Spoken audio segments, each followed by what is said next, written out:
नमस्कार, मैं हनुमान पुनिया और आप देख रहे हैं अपनी न्यूज़। पंचायती चुनाव की आहट शुरू हो चुकी है और गांव-गांव के अंदर अब नए सिरे से जो पंचायती चुनाव होने हैं, उनके जो प्रत्याशी हैं, वो चुनाव मैदान में उतरने शुरू हो चुके हैं।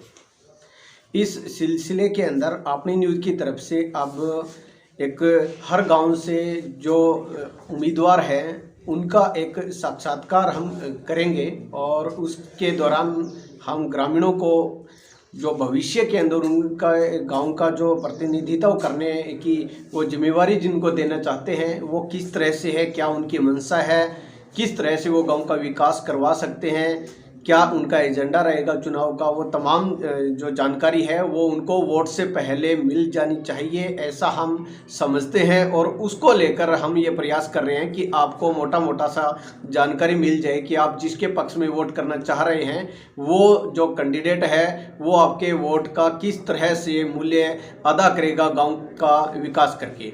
तो इस सिलसिले के तहत आज हम रूपावास गाँव में पहुँचे हैं और रूपावास गांव के अंदर जो पीछे चुनाव हुए थे उसमें उदयपाल ढिल्लों चुनाव मैदान में थे और अब एक बार फिर वो चुनाव मैदान में है। पिछली बार उनकी हार हो गई थी, तो ऐसे में उनसे हम बात करेंगे। लेकिन उससे पहले मैं बता दूं कि यहाँ पर रूपावास गांव के अंदर 13 वार्ड हैं और 2500 से ज़्यादा यानी कि लगभग 2800 वोट इस गाँव के अंदर हैं।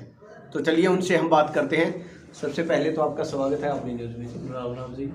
सबसे पहले तो मैं सभी ग्रामवासियों को नए वर्ष की शुभकामनाएं देता हूं और पिछले वर्ष को भी जो पीड़ा आई, जो हमारे देश के अंदर आई, उसकी मैं ऐसा सोचता हूं कि नए साल में सबका शुभ संभाव।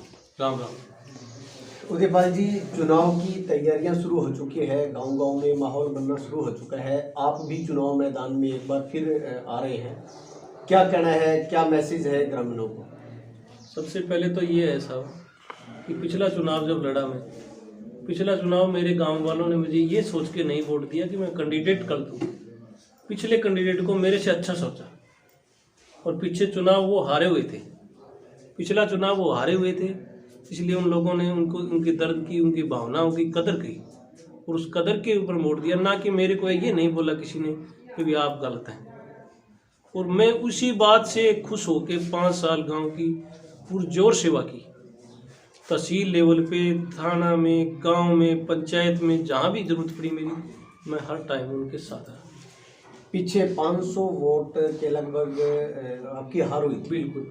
अब क्या इतना बदलाव लगा है पिछले 5 साल में? किस तरह के ऐसे काम किए हैं जिसकी वजह से आपको ये उम्मीद लग रही है कि अब की बार जो गांव वाले हैं वो आपको विजयी बनाएंगे और गांव का सरपंच वो आपको बनाएंगे? पिछली बार जब मैं चुनाव लड़ रहा था तो अभी आपको मैं बोल रहा था कि मेरे को लोगों ने ये नहीं बोला था कि हम तेरे को वोट नहीं दे रहे, उम्मीदवार अच्छा समझ के वोट नहीं दे रहे। उन लोगों ने पहले उनसे वादे कर लिए थे और उन वादों के अनुसार उन्होंने वोट दे दिया और मेरे को ये बोला गया कि अगली बार आपका वोट होगा। दूसरा, जो सरपंच 5 साल काम किए वो उन लोगों की भावनाओं पे, जो उनकी आकांक्षाएं थी, उन पे खरा नहीं उतर सके और उसी वजह से उन लोगों में आक्रोश है। सबसे ज़्यादा आक्रोश है SC और BC और जाट भी होते, जहाँ भी है सब में आक्रोश है। और मेरा उनके साथ अच्छा मेल जोल होने की वजह से और वो मेरे से उम्मीद बांध रहे हैं कि इस बार हमें अच्छा कैंडिडेट है, अच्छा सरपंच मिलेगा। इसी उम्मीद से मैं ये भावना मेरे अंदर जागी है कि मैं आज 500 वोटों से आ रहा हूँ। आज इस चुनाव में 500 से जीतूँगा, 500 से क्लियर जीतूँगा मैं, कोई रोकने वाला भी नहीं है क्योंकि गाँव मेरा मेरे साथ है। जब पिछले जो सरपंच है वो 500 वोटों से जीते हैं और अगर अब की बार फिर वो अगर चुनाव मैदान में होते हैं तो आपकी फाइटिंग उनके साथ होगी या कोई और कैंडिडेट ऐसा अब तक आपको प्रतीत हो रहा है कि जिसके साथ आपकी फाइटिंग हो सकती है? कैंडिडेट तो हनुमान जी उनको मिल ही नहीं रहा था, वो तो कैंडिडेट छोड़ चुके थे। एक ऐसे कैंडिडेट को जाके उन्होंने माला डाली है कि हमारा उम्मीदवार आप, उनके पास कैंडिडेट नहीं है और उस कैंडिडेट के भी दिखते हैं। मेरे सुनने में आया है कि मेरा पड़ोसी है, पिछली बार इधर थे, इस बार इधर खुदराम जी जवलिया हैं, ये मेरे सामने कैंडिडेट की दूसरी पार्टी उम्मीद कर रही है कि उनको कैंडिडेट करेगी। और रही बात काम की, तो मेरा काम होगा, मेरे सबसे बड़ा काम है मेरे गांव के अंदर जहाँ मोहनलाल का मकान है, मोहनलाल जी चूर्णिया का, वहाँ पे जोड़ की सबसे बड़ी उस बस्ती में समस्या है।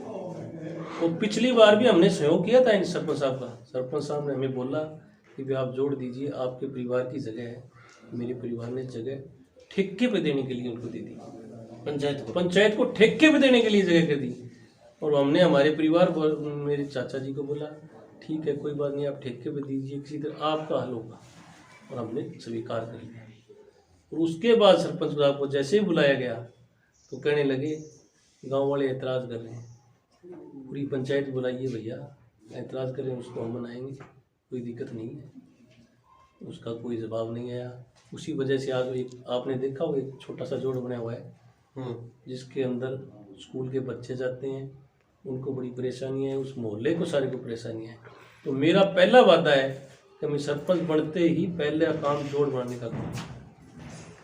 आज के दिन क्या क्या ऐसी और समस्या है उसके अलावा, क्योंकि एक अपने एरिया के अंदर नशा काफ़ी बढ़ा हुआ है, नशे की प्रवृत्ति काफ़ी ज़्यादा है, तो उसको रोकने के लिए आप अपने गांव स्तर पर किस तरह का क्या प्रयास करोगे? नशा सबसे बड़ी समस्या अपने एरिया के अंदर आई हुई है आज। और जब हम चुनाव लड़ते हैं तो पंचायत का उम्मीदवार खड़ा होता है, वो भी नशे की भरमार करता है। मैं उसके खिलाफ जाऊँगा, मैं वो बंद करूँगा।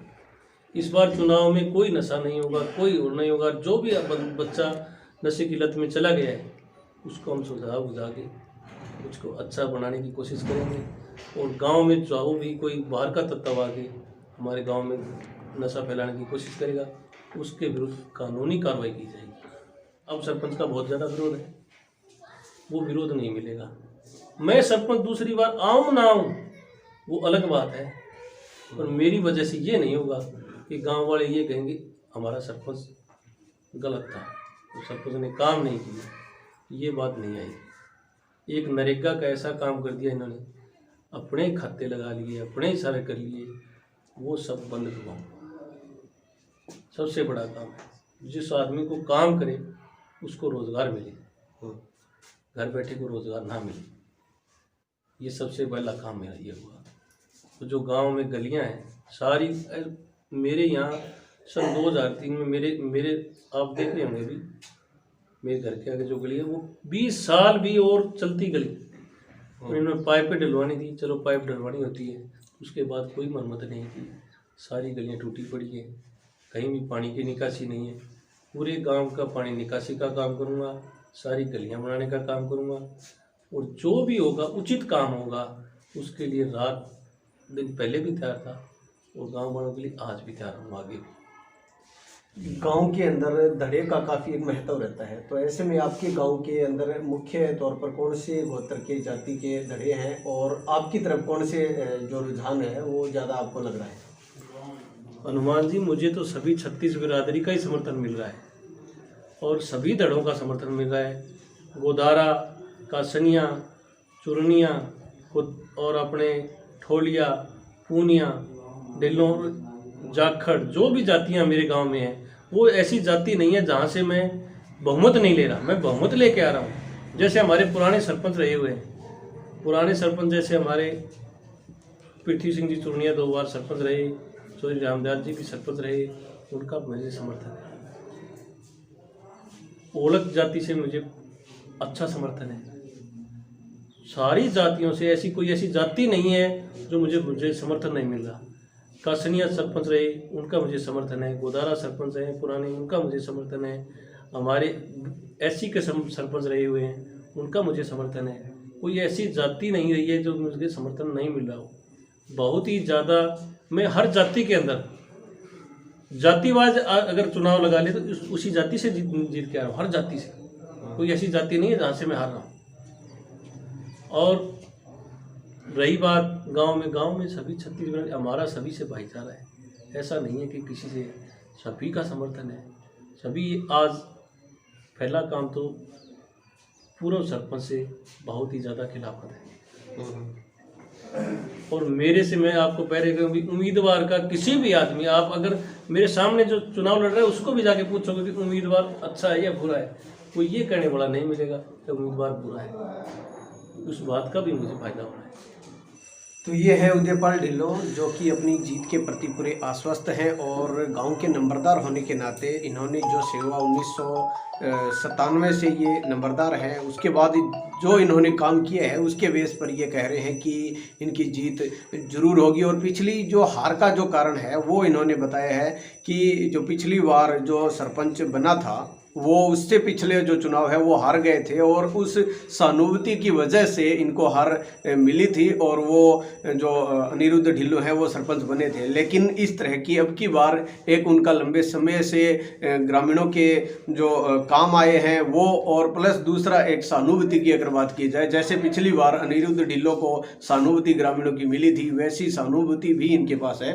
तो उसके बाद अब देखना ये होगा कि गांव के लोग इनके जो इन्होंने काम किया है उसके बेस पर किस तरह से कितने मार्जिन से इनको जीत दर्ज करवाते हैं, या फिर पिछली बार की तरह एक बार फिर इनको हार का सामना करना पड़ता है। वो तो इस गांव की जो लोग हैं, जो वोटर हैं, वो डिसाइड करेंगे। लेकिन हमने जो इनसे बात करवाने का जो उद्देश्य था वो सिर्फ यही था कि इनके मन में क्या है, भविष्य के अंदर गांव की अगर इनको जिम्मेवारी मिलती है तो वो किस तरह से क्या कुछ काम करेंगे वो आपको बताना था। अपनी न्यूज़ के लिए कैमरामैन सतवीर के साथ हनुमान पूनिया।